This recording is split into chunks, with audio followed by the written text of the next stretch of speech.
आज डीएनए में सबसे पहले हम भाषा के उस धागे का विश्लेषण करेंगे जिसने हमें और आपको एक सूत्र में बांध दिया है। यह धागा हिंदी भाषा का है, जिसे शब्दों में पिरोकर हम आपको हर रोज नई नई जानकारियां देते हैं, खबरों का विश्लेषण करते हैं, आपके साथ संवाद करते हैं, आपके साथ आपका सुख दुख बांटते हैं। हिंदी के माध्यम से ही हम आपको और आपके परिवार को हर दिन उन सभी विषयों के बारे में बताते हैं जो आपकी जिंदगी को बेहतर बनाते हैं।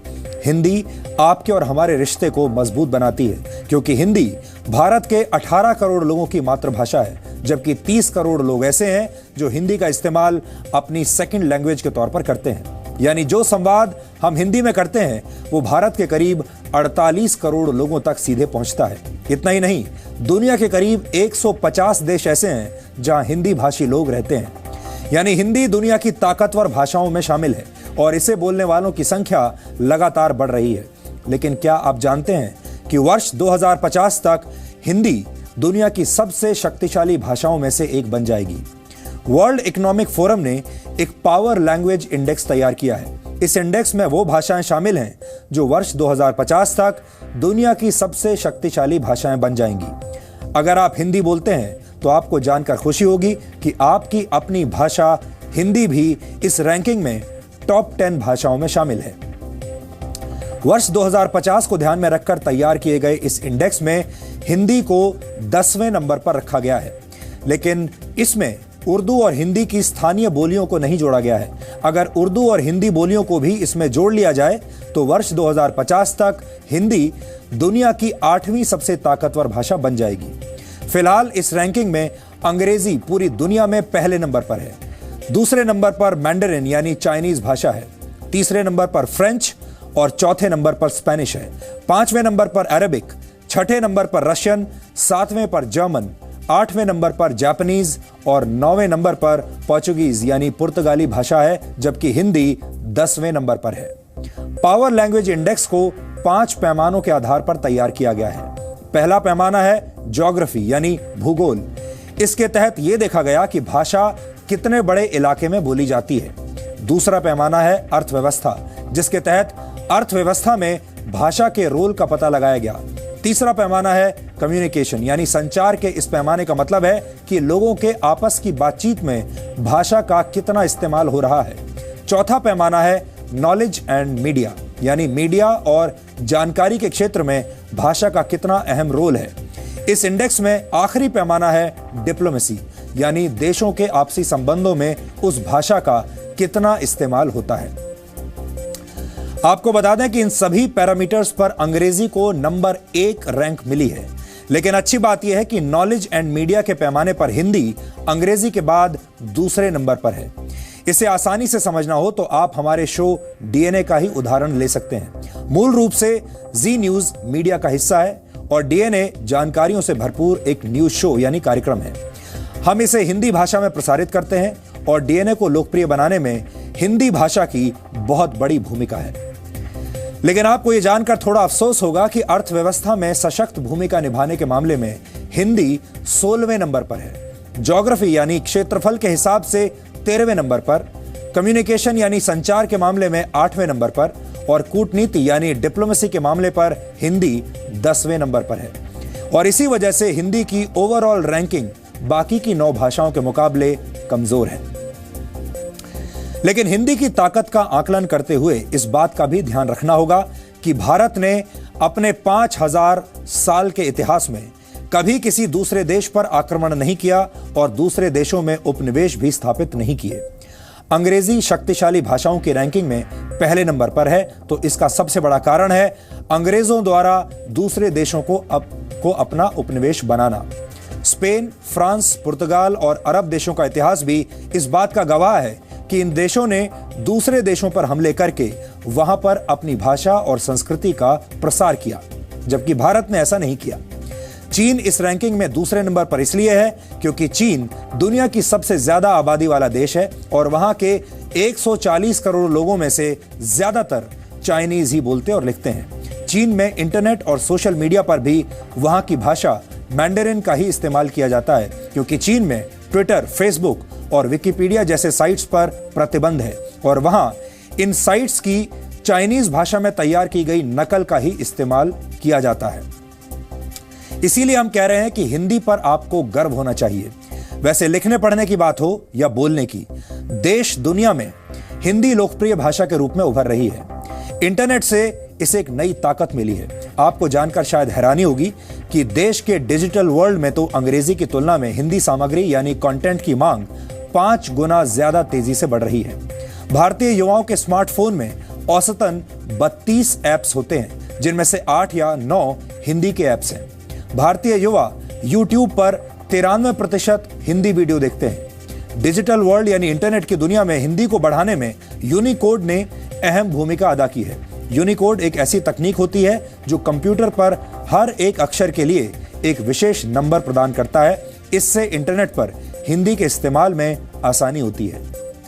अभी इंटरनेट पर 15 से ज्यादा हिंदी सर्च इंजन मौजूद हैं। डिजिटल मीडिया में हिंदी कंटेंट की मांग 94% की दर से बढ़ रही है, जबकि अंग्रेजी कंटेंट की मांग सिर्फ 19% की दर से बढ़ रही है। 21% भारतीय हिंदी में इंटरनेट का उपयोग करना चाहते हैं, लेकिन अभी भी हिंदी के सामने बहुत बड़ी बड़ी चुनौतियां हैं, जिनसे पार पाना आसान नहीं है। हिंदी अब भी इंटरनेट पर 10 सबसे बड़ी भाषाओं में शामिल नहीं है। सबसे बड़े सर्च इंजन गूगल की 95% सर्च सामग्री अभी भी अंग्रेजी में ही उपलब्ध है।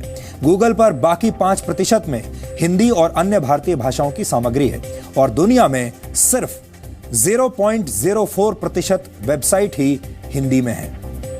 वर्ष 2050 तक हिंदी दुनिया की सबसे शक्तिशाली भाषाओं में इसलिए शामिल हो जाएगी क्योंकि हिंदी अब बाजार और अर्थव्यवस्था की भाषा भी बनने लगी है। हिंदी के बगैर देश की आर्थिक तरक्की संभव नहीं है। इस बात को बहुत पहले ही समझ लिया गया था, लेकिन हिंदी को हिट से सुपरहिट भाषा बनने में कई वर्ष लग गए। हर साल 14 सितंबर को हिंदी दिवस मनाया जाता है और इसी दिन वर्ष 1949 में संविधान सभा ने हिंदी को भारत की आधिकारिक भाषा के तौर पर शामिल किया था। यहां आपको यह जानकारी भी देना जरूरी है कि राजभाषा वो भाषा होती है जिसमें सरकारी कामकाज किया जाता है और राजभाषा का मतलब राष्ट्रभाषा नहीं होता। हालांकि हिंदी को राष्ट्रभाषा बनाए जाने को लेकर कई तरह के आंदोलन होते रहे हैं। वर्तमान दौर में हिंदी भारत के करीब 40% लोगों की मातृभाषा है। अंग्रेजी, मैंडरिन और स्पेनिश के बाद हिंदी दुनिया भर में बोली जाने वाली चौथी सबसे बड़ी भाषा है। दुनिया भर में हर छठा इंसान हिंदी बोलता या समझता है। प्रेम सागर को आधुनिक हिंदी में प्रकाशित हुई पहली किताब माना जाता है। लेखक लल्लू लाल की यह किताब सन 1805 में प्रकाशित हुई थी। 1930 में दुनिया को पहला हिंदी टाइपराइटर मिला था। हालांकि आधुनिक देवनागरी स्क्रिप्ट 11वीं शताब्दी में ही अस्तित्व में आ गई थी। हिंदी छपाई का पहला सबूत कोलकाता में 1796 में जॉन गिलक्रिस्ट की किताब ग्रामर ऑफ हिंदुस्तानी लैंग्वेज के रूप में मिलता है। हिंदी दुनिया की उन गिनी चुनी भाषाओं में से एक है जिनमें जो लिखा जाता है वही बोला भी जाता है। हिंदी में एक भी ऐसा शब्द नहीं है जिसका उच्चारण उसके लिखने से थोड़ा भी अलग हो और इसी वजह से अंग्रेजों ने हिंदी को बेस्ट फोनेटिक लैंग्वेज कहा था, जबकि अंग्रेजी में जैसा लिखा जाता है कई बार वैसा बोला नहीं जाता और ये कई लोगों के लिए बहुत बड़ी परेशानी की वजह बन जाती है, जिनमें मैं भी एक हूं।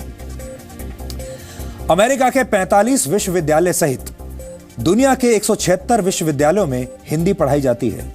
विदेशों में 25 से ज्यादा अखबार और मैगजीन रोज हिंदी में निकलते हैं।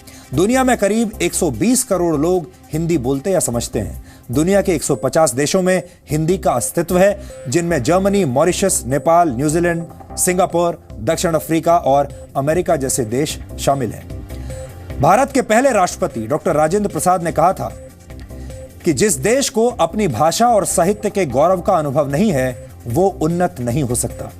इसी बात को अमेरिकी लेखक वॉल्टर चैनिंग के शब्दों में कहें तो उन्होंने कहा था, विदेशी भाषा का किसी आजाद देश के राजकाज और शिक्षा की भाषा होना सांस्कृतिक दास होने का प्रतीक है।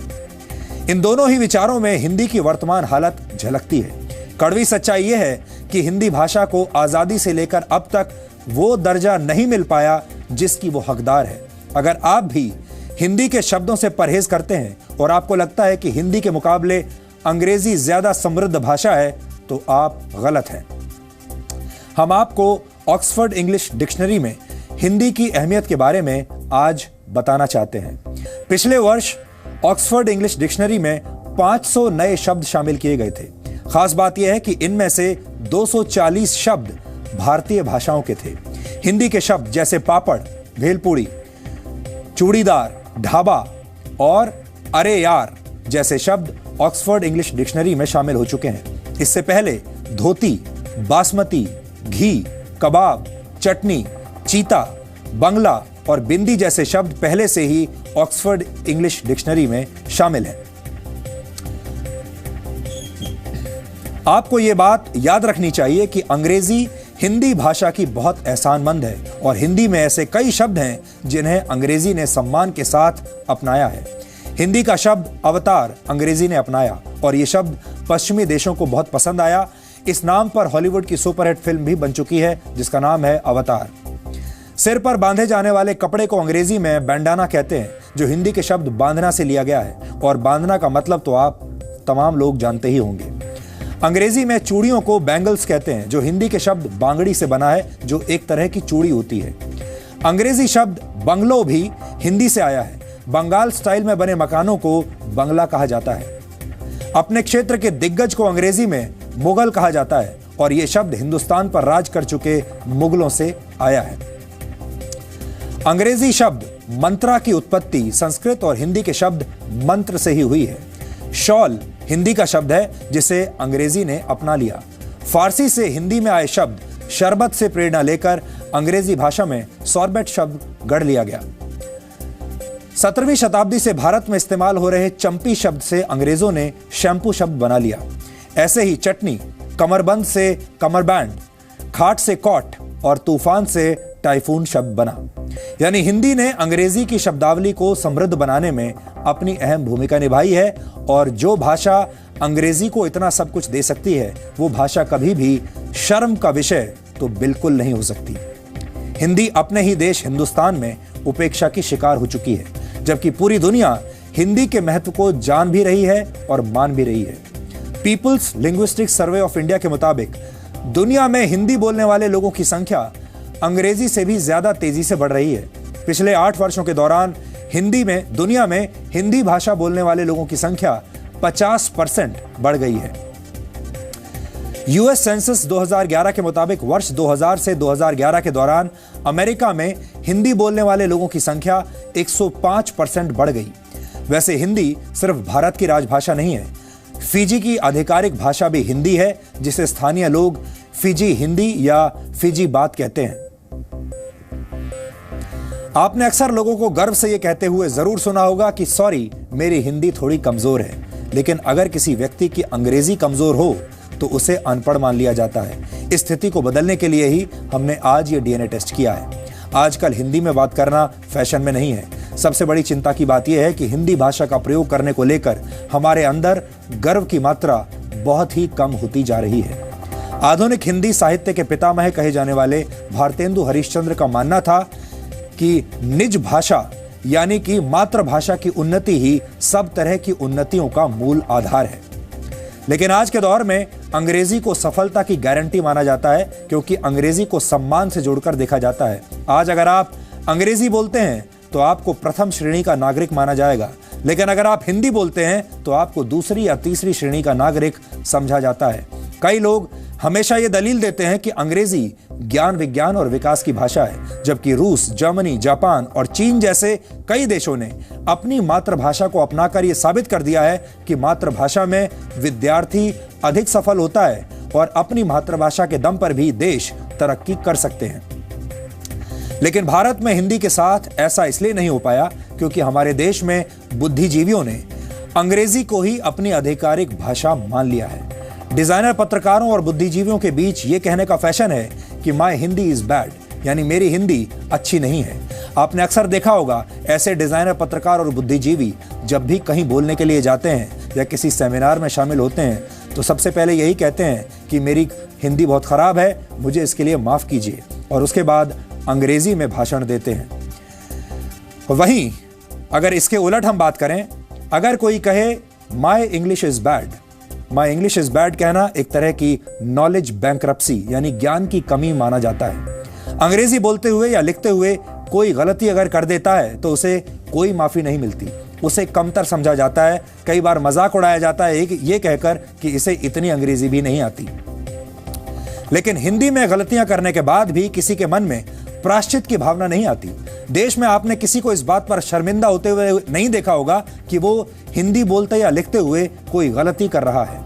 हमें लगता है कि अंग्रेजी को एलीट यानी संभ्रांत वर्ग की भाषा बनाने के लिए एक खास वर्ग ने एक खास तरह की मार्केटिंग की है और ऐसे हालात पैदा कर दिए गए हैं जिनमें हिंदी बोलने वालों के मन में हीन भावना आ जाए। भारत में भले ही हिंदी और हिंदी बोलने वालों को तुच्छ समझा जाता हो, लेकिन पूरी दुनिया में हिंदी का महत्व लगातार बढ़ता जा रहा है। इस बात ने हमें उम्मीदों से भर दिया है। सन 2050 तक हिंदी दुनिया की सबसे पावरफुल भाषाओं में गिनी जाएगी। हालांकि अगर आप अपने स्तर पर कोशिश करें और हिंदी को सम्मान के साथ बढ़ावा दें तो ये काम 2050 से बहुत पहले भी हो सकता है। तो इसलिए आप सबसे हमारी आज यही अपील है कि हिंदी बोलने में आप संकोच ना करें और हिंदी को पूरी तरह से अपनाएं।